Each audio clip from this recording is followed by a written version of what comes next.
So I just got done watching the Super Mario Brothers movie that many people are highly anticipating. Nintendo has not given the rights to make any of their films in quite a while, specifically because of that disastrous Nintendo Super Mario Brothers movie we got years ago. If you've ever seen that movie, it's a hoot. Brothers, they're plumbers. It's absolutely awful, and this movie is not awful by any means. It's good. It's actually a lot of fun, and that was one of my biggest surprises of the year, because when Illumination was announced to make this movie, I went and said, really? They're making the Mario movie? You didn't want to give it to DreamWorks or some other animated studio out there? You're giving it to Illumination. But when I say this, I truly mean it. This is Illumination's best movie. It's not perfect by any means. There is still some issues with this film that I will definitely talk about. But before we get any further into this, I definitely want to hear your guys' thoughts down below in the comments section. Did you love this movie? Did you not? Are you excited for it? Which characters do you hope to see in an upcoming future? And look forward to a Nintendo video coming out later this week where we're going to talk about my top 10 Nintendo games that absolutely should get a live action or just animated adaptation later in the future. With that said though, all the housekeeping's out of the way. Hit that like and subscribe button for more, and let's dive into this because, like I mentioned, I enjoyed this movie. I think in some ways it's actually a true love letter to Nintendo fans and Mario fans alike. And one of the things I definitely want to start out with first is the voice cast. This, when they were announced, when you get Chris Pratt announced as Mario, Anya Taylor-Joy, Seth Rogen, Jack Black, the whole internet went crazy. I remember that Nintendo Direct saying the same exact thing, going, really? That's your voice cast right there. I don't know how to feel about that one. But I said, okay, I'm going to hold my standards until I actually hear the voice. And I have to say right now, Chris Pratt surprised the hell out of me. Maybe his voice won't be for everyone. I absolutely did not want to hear wahoo, wahoo the entire movie. I didn't want to hear that. But what Chris Pratt kind of went in for kind of reminded me of the old Super Mario Brothers cartoon, if you ever watched that. You McCoopers just got a new name. And it was actually quite great. I actually think his voice is quite perfect in here. Again, that's my personal opinion, but I like the wisecracking New York accent that he went for in here, and I actually think it really fit for his Mario style. I think we forget that Chris Pratt is a great voice actor. Do you guys not remember the Lego Movie? Yes, he did pretty much play himself, but he embodied so much emotion, heart, and humor all through his voice into one character named Emmett, and I'm happy to say here that he does the same thing with Mario. Jumping into the rest of the likes, my other favorite performance in here was Jack Black as Bowser. What perfect casting this is in here. Jack Black is of course a great musician as well as a great comedian, and he mixes and infuses those both into a perfect light, because us growing up as Nintendo fans, I grew up with a Nintendo, I'm sure you did as well. The thing that I was so impressed with was going into this, I have to understand that these Mario characters are going to sound a little bit different, but what you have to make me think is that if these characters had a voice in the games,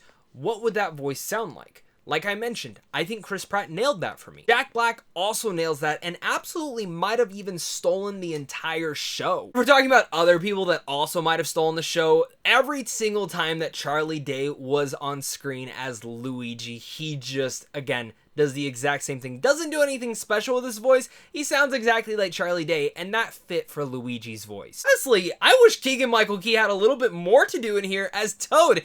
Every single little line this guy had, I was cracking up. And honestly, when we're talking about voices, the only ones that truly didn't impress me in any way, doesn't mean they were bad, doesn't mean they were good, was Anya Taylor-Joy's Princess Peach, which got better as it grew on time as me seeing her voice the performance. So I will say by the end of the film, I was sold on her.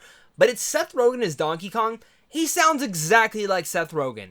And you even get the damn laugh. That's great. I don't know if it's perfect. It's kind of just all in the middle. Donkey Kong's one of my favorite characters, so honestly, I would have liked if someone else voiced him personally. It's just getting the voice performers out of the way, because when we do come to a Super Mario movie, there's quite a few things that I'm sure fans are expecting. It's a fun story, it's awesome worlds that you're going to go out and explore, and tons of different Easter eggs that of course you're going to get from all the Mario worlds, but also around there, what you have to expect from Illuminations is amazing animation, and you absolutely get that in here, bar none. I was completely impressed by the animation in here, and if I haven't said it in my movie review yet, maybe I have, I cannot remember because it's late as I'm filming this, is that this is Illumination's best movie. Not just from an animation standpoint, because from an animation standpoint, it is their best movie, but in general from just a quality made film.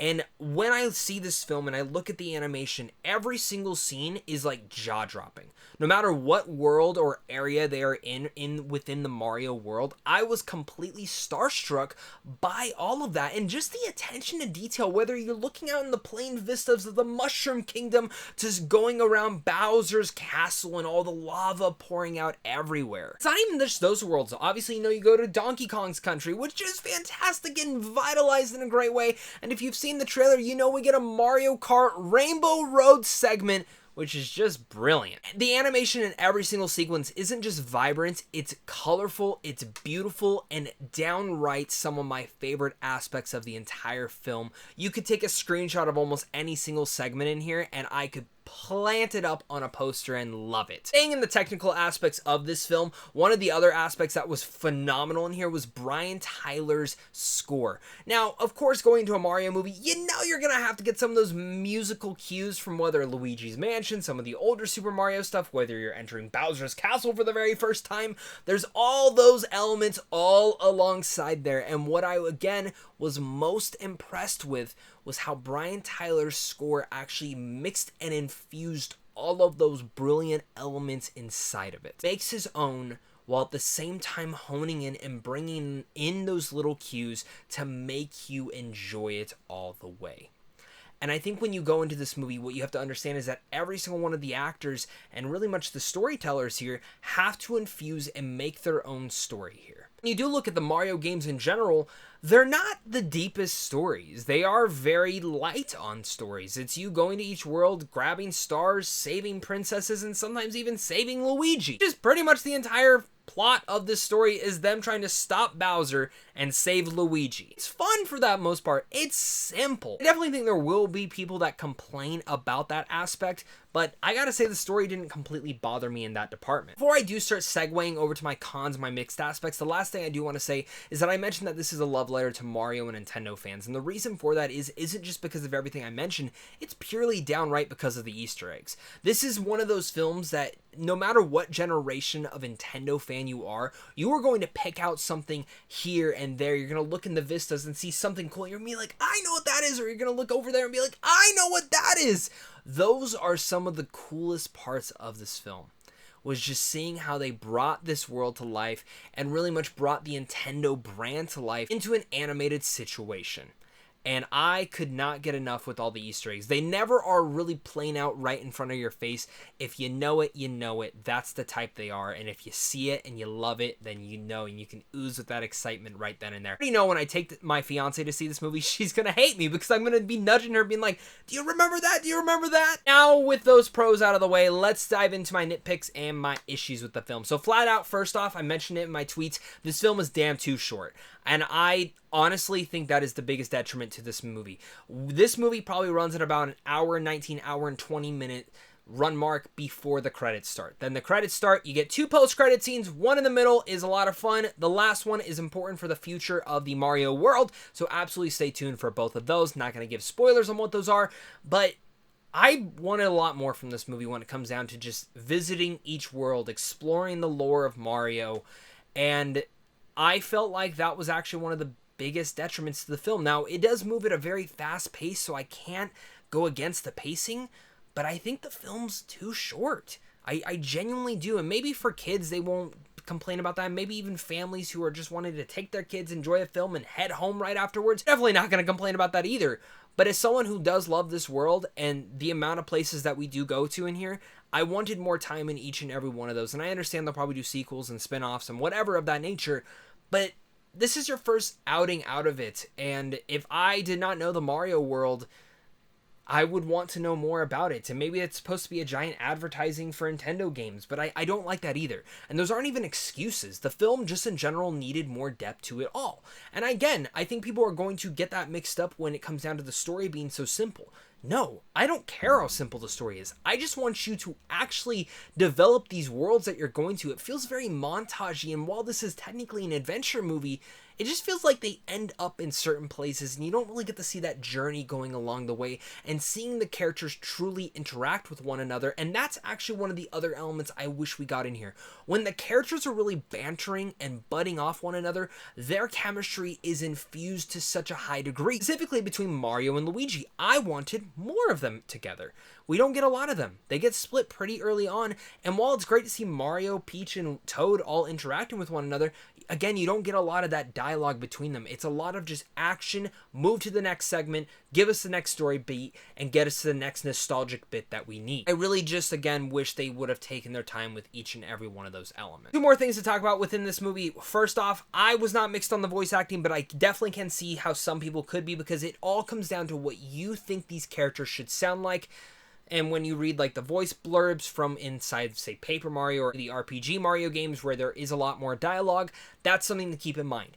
Last but not least, Illumination, and this is just a detriment to almost any single animated movie that is not made by Pixar or Disney, is music. Now, I think some of the musical cues work in here, but it feels like at times they just threw too many in there. I'm like, I would have rather had a score moment here. Certainly just a little bit too much for my personal taste, but that's just my wholeheartedly opinion. Super Mario Brothers movie is a lot of fun. I had a blast with it. Is it perfect? No, but it is kind of a love letter to Nintendo and Mario fans alike. I had more fun with this movie than I expected. Chris Pratt honestly surprised me as the talent of Mario. He honestly made a perfect voice. And I love Jack Black. I think he stole the show. The animation is incredible. I mean, it is incredible, and this probably is Illumination's best movie to date. I hope they get to do more Mario movies. I hope they get to do more Nintendo properties, but I also hope that Illumination starts to branch out of their box a little bit more. It might be simple here, but it really much is the fast pacing that does hold the film back from being even better than what it actually is. This is a really good movie, but it's one that I think could have been great, and I wanted a bit more from it. So with all that said, I'm going to give the Super Mario Brothers movie a B. Thank you so much again, guys, for watching this. Make sure to leave your thoughts down below. Are you excited for this movie? Are you not? Who's your favorite Mario character? Who do you want to see in the sequels? Let me know down below, and thank you so much again for watching this. So, of course, until next time, stay classy.